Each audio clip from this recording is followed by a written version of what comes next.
नमस्कार शेतकरी मित्रांनो, आजच्या या विशेष कृषी विश्लेषणात आपले स्वागत आहे. एक कृषी सल्लागार म्हणून आज मी एका अत्यंत ज्वलंत प्रश्नावर बोलणार आहे.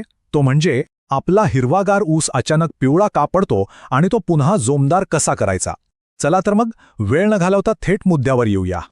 डोळ्यांसमोर जोमाने वाढणारं हिरवं कंच ऊसाचं पीक जेव्हा अचानक पिवळं पडू लागतं तेव्हा साहजिकच आपली झोप उडते. एवढा खर्च, एवढी मेहनत करूनही असं का होतं, हा प्रश्न पडणं अगदी स्वाभाविक आहे. पण काळजी करू नका. आज आपण या समस्येच्या अगदी मुळाशी जाणार आहोत आणि काही असे खात्रीशीर उपाय पाहणार आहोत ज्यामुळे तुमचा ऊस पुन्हा एकदा पूर्वीसारखाच डोलू लागेल. आजच्या ह्या सत्रात आपण प्रामुख्याने 5 गोष्टींवर लक्ष केंद्रित करणार आहोत. पिवळेपणाची कारणे, नत्र आणि सूक्ष्म अन्नद्रव्यांचा वापर, पाणी आणि कीड व्यवस्थापन, माती परीक्षण आणि शेवटी या सगळ्या उपायांचं एकत्रीकरण. सगळ्यात आधी पाहूया पहिला टप्पा, पिवळेपणाची नेमकी कारणे कोणती. कारण आजार समजल्याशिवाय योग्य औषध देता येत नाही, बरोबर. ऊसाच्या पानांकडे नीट लक्ष दिलं तर पीक स्वतःच आपली अडचण सांगत असतं. जर खालची म्हणजे जुनी पाने पिवळी पडत असतील तर समजून जा की पिकाला नत्राची म्हणजे नायट्रोजनची कमतरता आहे. पण जर शेंड्याकडची नवीन पाने फिकट किंवा पिवळी दिसत असतील तर तिथे सूक्ष्म अन्नद्रव्ये कमी पडतायत. आणि समजा संपूर्ण पीकच पिवळं पडलंय किंवा मुळी सडताना दिसतीये तर नक्कीच पाणी व्यवस्थापन चुकलंय किंवा एखादी कीड लागलेली असू शकते. कारणे लक्षात आली की पुढचा टप्पा येतो तो योग्य पोषणाचा.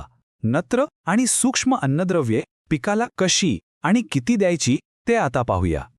मघाशी म्हटल्याप्रमाणे जर जुनी पाने पिवळी असतील तर पिकाला तातडीने नत्राची भूक लागली आहे. अशावेळी एकरी 45 ते 50 किलो युरिया टप्प्याटप्प्याने देणं खूप गरजेचं आहे. लक्षात ठेवा, युरिया एकदम न देता विभागून दिला तरच पिकाला त्याचा खरा फायदा होतो आणि पिवळेपणा वेगाने कमी होतो. आणि जे शेतकरी सेंद्रिय शेती करतात त्यांच्यासाठी जीवामृत हा एक अतिशय उत्तम आणि नैसर्गिक पर्याय आहे. याचा वापर केल्याने नत्राची गरज तर भागतेच, पण जमिनीचा पोतही छान सुधारतो. आता नवीन पानांच्या पिवळेपणाबद्दल बोलूया. जर नवीन पाने फिकट असतील तर 19-19-19 हे विद्राव्य खत 5 ते 7 ग्रॅम प्रति लिटर पाण्यात मिसळून फवारा. यासोबतच लोह आणि जस्त म्हणजेच आयर्न आणि झिंक सारखी सूक्ष्म अन्नद्रव्ये 2 ते 3 ग्रॅम प्रति लिटर या प्रमाणात फवारली तर ऊसाचा हिरवागारपणा अगदी हमखास परत येतो. हे प्रमाण मात्र अचूक ठेवणं खूप महत्त्वाचं आहे. खतांचं झालं.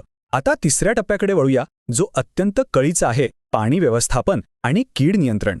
ऊसाला पाणी देणं म्हणजे जणू एक तारेवरची कसरतच असते. पाणी खूप कमी पडलं तर पीक सुकून पिवळं पडतं आणि प्रमाणापेक्षा जास्त झालं तर शेतात पाणी साचून मुळांना श्वास घेता येत नाही, त्या सडतात आणि आपलं मोठं नुकसान होतं. मग पाण्याचे अचूक नियोजन करायचे कसे, तर ही सोपी पद्धत पहा.